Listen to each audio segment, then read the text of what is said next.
Здравствуйте, друзья! В эфире Геоэнергетика Инфо. С вами Радайкин Максим. И я, Борис Марцинкевич. Всем добрый день. Иранская АЭС Бушер на прицеле Трампа. Президент США заявил, что планирует взять под контроль обогащенный уран в Иране, с которого, с его слов, можно сделать аж 11 ядерных бомб. Борис Леонидович, каковы риски для АЭС Бушер и российского персонала? Грозит ли миру новая техногенная катастрофа? АЭС защищены от случайных атак, но не от целенаправленного уничтожения. Чего ждать и не пора ли за химзащитой? Давайте по порядку. Трамп, который охотится за 400 килограммов урана, обогащенного по содержанию изотопа 235 до 60%, это какая-то отдельная песня. Не дальше, как прошлым летом, он все ядерные объекты разбомбил, и теперь этот уран найти невозможно, видимо, специалистам из Ирана, а лично мистер Трамп это сделать может. Как это будет выглядеть, и я думаю, что это, каким-то профессиональным кинологом или кто-то он все-таки это, кто-то же, наверное, знает, как искать то, чего ты сам и разбомбил. Так что оставим его в покое. Теперь, что касается ядерных рисков. Один из объектов, которые бомбили прошлым летом, разбомбили еще раз. Судя по сообщениям в прессе, для чего, зачем и почему, совершенно непонятно. Если помните, то летом, после того, как бомбардировщики Б-2 наносили удары, один из вариантов того, что произошло, уран был вывезен до того. Вот теперь можно гадать на кофейной гуще, то ли он там где-то в развалинах, в Натанзе, то ли его действительно куда-то эвакуировали. Если это сделали иранские специалисты, то найти его будет очень сложно. Да, уран радиоактивен, но он бета-радиоактивен, то есть защита обычной металлической коробы уже никто никакого излучения не видит. Есть ли риски, что из этого можно действительно произвести с десяток урановых бомб? Теоретически есть. Теперь практический вопрос только остается задать. Оружейное обогащение 90% и больше. Для того, чтобы содержание 235-го урана наращивать, нужны каскады газовых центрифуг, которые тоже вроде бы как раз бомбили. При работе газовых центрифуг МАГАТЭ это увидит достаточно быстро, с того момента, как именно на МАГАТЭ была повешенная обязанность следить за всем, что касается условий договора о нераспространении ядерного оружия, измерительная техника соответствующая появилась. То есть найти это несложно, причем даже в тех условиях, которые есть сейчас. Вся аппаратура, которая следит за уровнем радиации, за ее качеством, находится несколько выше в космосе. Так что это первое соображение. Для того, чтобы Иран мог обогащать 60% уран еще дальше, во-первых, надо действительно каким-то образом было спасти эти 400 килограмм, во-вторых, где-то иметь запас газовых центрифуг.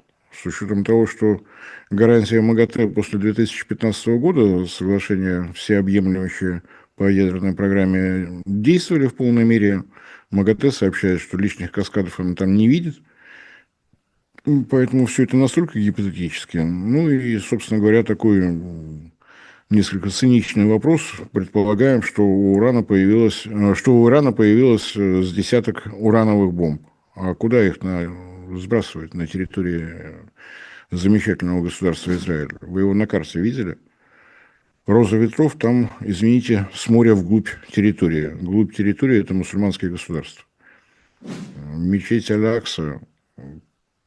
То есть, несколько вопросов, и совершенно непонятно вот эта гипотеза, с которой премьер-министр Израиля бегает второй десяток лет с сообщениями, что через неделю у Ирана будет ядерное оружие. Она хороша для журналистов, и, разумеется, для тех, кто привык к тому, что он читает работы вот таких журналистов.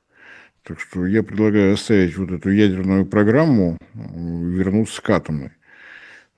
Помимо прочих ударов, которые наносит коалиция Эпштейна по территории Исламской Республики Иран, пострадал, но это не относится даже к ядерной программе, Так же, как у нас в Лытаркино есть комплекс для обработки сельскохозяйственной продукции радиации.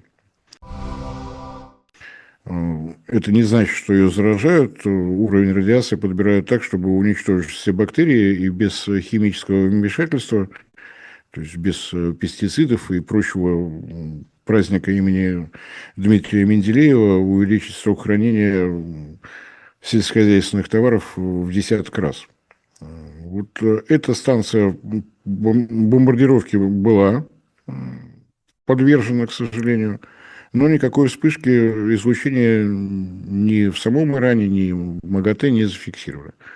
В обычных случаях на таких установках используют стронций. Период полураспада 5,5 лет, гамма радиоактивен, то есть эта вспышка была бы зафиксирована сразу и в нескольких местах. Ничего подобного нет. Это, вероятнее всего, значит, что Иран крайне скрупулезно соблюдает все правила безопасности. Это металлические контейнеры, это подземное заглубление и так далее, и так далее. Ну и кроме того, несколько ударов было нанесено в район города Бушир.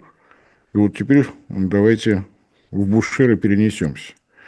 На всякий случай, когда мы слушаем комментарии генерального директора Росатома, господина Лихачева, надо иметь в виду, что человек глубоко погружен в тему Бушерской атомной электростанции. Для всех остальных, на всякий случай, напоминаю, помимо работающего блока атомной электростанции Бушер идет строительство второго и третьего блоков в соответствии с межгосударственным соглашением. То есть это два немножечко отдельных объекта.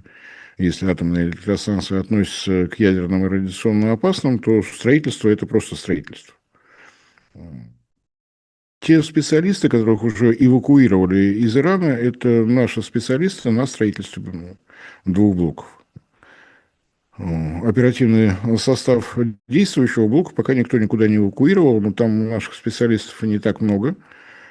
Напомню, что атомная электростанция Бушер была первой, где был построен в комплект, теперь во все предложения Росатома входит учебно-тренировочный полигон, не полигон, комплекс, наверное. Там стоят имитаторы, там проходит обучение персонала, там проходит обучение персонала среднего уровня. То есть вот такая услуга есть, поэтому, разумеется, там, наверное, процентов 90 специалистов – это граждане Ирана.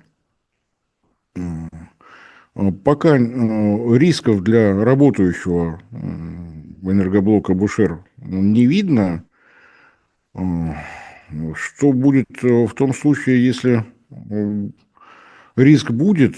Ну, в таких случаях все, что разработано МАГАТЭ, так называемый постфукусимский кодекс безопасности на Бушере, введено, участие человека-то, в общем, особо и не требуется. Если есть нарушение соединения с сетями или излишнее трясение грунта, дальше работают автоматы.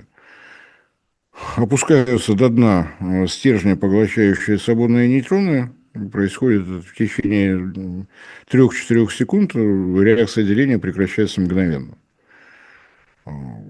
Вот что касается, будет происходить что-то радиационно опасное или нет.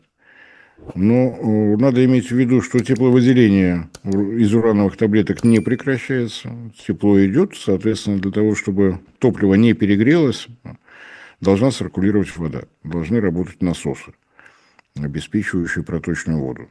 В том случае, если они не работают, мы увидим то, что происходило на Фукусиме. Не на Чернобыле, где именно взрыв ядерного топлива, а превышение температур, расплавление со всеми вытекающими. То есть такая региональная экологическая катастрофа. Давайте так назовем. Ну, собственно говоря, можем перелистать архивные страницы того, что происходило на Фукусиме. Сначала выкипает вода, появляется пар, циркониевые трубочки тепловыделяющих элементов вступают в парациркониевую реакцию с паром, не с водой, а именно с паром. Идет дополнительный разогрев, то есть помимо того, что греется топливо из-за того, что продолжаются реакции распада всевозможные, дополнительная температура от химической реакции. И вот то самое превышение всех мыслимых, немыслимых температур, расплавление топлива, поскольку Бушер было построено по проекту ВВР-1000, ловушки расплава там нет, появилась чуть позже. Соответственно, это уйдет куда-то в грунт. Есть такой риск. Сказать сложно. Бушер расположен на берегу Персидского залива, воды много. То есть перебить водоводы, чтобы они не подавали воду, слишком сложно.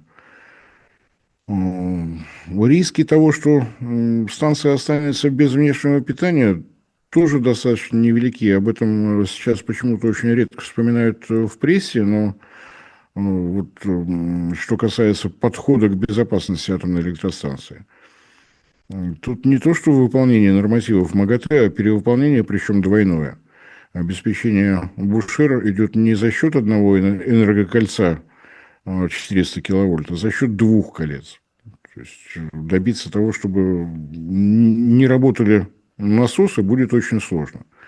Тем более, что в режиме холодного останова для того, чтобы вода циркулировала в активной зоне, где находится работающее топливо, которое вот осталось в тот момент, когда состоялся останов, для того, чтобы вода циркулировала в бассейнах выдержки, где находится облученное ядерное топливо, для реактора ВВР-1000 хватает 5 мегаватт. Мягко будет сказано, не какая-то заоблачная высота. Опять же, в соответствии с постфукусимскими требованиями, должны иметься собственные дизель-генераторы. В обычных случаях на ВВР тысячные 4 дизель-генератора на каждый блок, причем они 2-мегаваттные, чтобы резерв был. По нормативам МАГАТЭ на собственной генерации, то есть вот на дизельных генераторах, блок должен иметь возможность работать не менее 72 часов. Запорожская атомная электростанция, блоки ВВР тысячные, нарушено энергоснабжение по обеим линиям электропередач, и вместо 3 суток видели, что эти блоки продержались 30 суток. Совершенно неожиданный результат. Это, конечно, жесткая логистика, подвоз дизельного топлива. Если работают все дизельные генераторы, то это 40 тонн дизельного топлива в сутки. На Запорожской атомной электростанции такой режим выдержали. Поскольку сейчас остановлена стройка, такое сугубо практическое соображение, на стройке дизельного топлива много, значит, есть и собственные емкости. Я надеюсь, что они сейчас находятся под оперативным контролем персонала работающего блока. То есть дополнительно туда везти ничего не надо. Я думаю, что там запас хороший. Ну, там, правда, есть разные требования к дизельному топливу. Одно дело работающие экскаваторы и прочие гусечные бульдозеры, другое дело дизельная электростанция. Но я думаю, что это не та проблема, которая не будет решена. Вот приблизительно такая обстановка. Я думаю, что все слышали комментарии Алексея Лихачева о том, что находится ситуация под контролем президента России. Понятно, что вот недавний звонок Трампа Владимиру Владимировичу, я думаю, что и тема атомной электростанции в Бушере тоже коснулись. Во всяком случае, хочется верить, что здравого смысла у Дональда Фредовича все-таки больше, чем у человека, который считает себя президентом той страны, которую он считает называется Украина. И пойти на то, чтобы наносить прямые удары по работающему блоку атомной электростанции Бушер, все-таки не пойдет. Что касается мер защиты, да, конечно же, они есть. Есть и бетонное ограждение, и стальная рубашка, стальной контейнмент. Да, они рассчитаны в том числе и на падение самолета с 10-километровой высоты. Но на что они точно не рассчитаны, на прилет ракет средней дальности с тоннами взрывчатых веществ на борту. Я надеюсь, что до этого не дойдет. Где находится станция, в каком именно месте, всем хорошо известно. Вряд ли ее можно с чем-то перепутать. Остается надеяться на то, что здравый смысл где-то там в Тель-Авиве и в Вашингтоне, хотя бы по карточкам его дают. Борис Леонидович, а если немного отодвинуть военные действия, то какие у нас вообще были планы сотрудничества с Ираном в атомной сфере? Достаточно обширные. Я напомню, что после того, как была введена в коммерческую эксплуатацию атомная электростанция Бушер, был объявлен государственный план Ирана по строительству атомных электростанций. Минимум 8 блоков еще необходимо. Причины понятны. Страна жаркая, знойная. И, кстати, жаркая, знойная – это некоторая степень риска для атомной электростанции Бушер. Если боевые действия продолжатся до лета, то я напомню, что это одно из самых жарких мест на планете, где температура поднимается выше 50 градусов. Но это я к слову. Разумеется, разом начать строить 8 блоков Исламская Республика Иран не смогла. Она находится значительно дольше под всевозможными санкциями, финансовое положение непростое. Начали строить 2 блока, при этом никакого межгосударственного кредита нет. Отдаем себе отчет, в какой ситуации находимся, поэтому стройка не идет какими-то гигантскими темпами. В Иране находят возможность профинансировать следующий этап, оплачиваются деньги, везется оборудование и так далее, шаг за шагом. Кроме того, в прошлом году пошли переговоры, и, вероятнее всего, они точно бы завершились успехом. Это программа строительства атомных станций малой мощности. Понятно, что это не переговоры, которые заканчиваются в течение пары недель. Надо было оценивать и состояние энергосистемы Ирана, и где наиболее высокий спрос, и так далее, и вопросы той же физической безопасности таких малых блоков. Но вот пока, разумеется, все это на паузе. Будем надеяться, что пауза не затянется. И котировки баррелей, а также тонн СПГ приведут товарища в чувство. Вот этого веселого шоумена. СПГ он прохладненький, может быть, все-таки кто-нибудь догадается охладить пыл. Вот, да, такие перспективы достаточно серьезные. И на всякий случай напомню, что у Ирана есть собственное месторождение урана.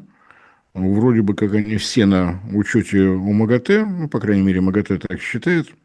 И Иран говорит, что так оно и есть, хотя у экспертов есть сомнения по этому поводу. Что касается работы атомной электростанции Бушер, то она идет под контролем МАГАТЭ, под гарантиями МАГАТЭ. Облученное ядерное топливо в Иране не перерабатывается, вывозится в Россию.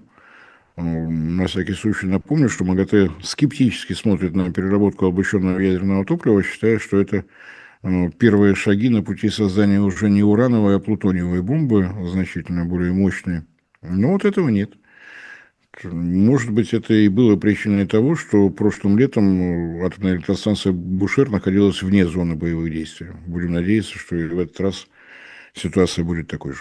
Борис Леонидович, большое спасибо за комментарий. Друзья, подписывайтесь на наш канал в Макс. Ссылка будет в описании и закрепленном комментарии. Там же будут реквизиты для желающих финансово поддержать наш проект, чтобы мы и дальше также бодро вещали на всех площадках без монетизации и исключительно благодаря вашей финансовой поддержке на Sponsor.ru. Спасибо, до новых встреч. Распространяйте наши ролики во всех доступных вам социальных сетях. Это тоже поддержка проекта. Всем спасибо за внимание и всем всего доброго.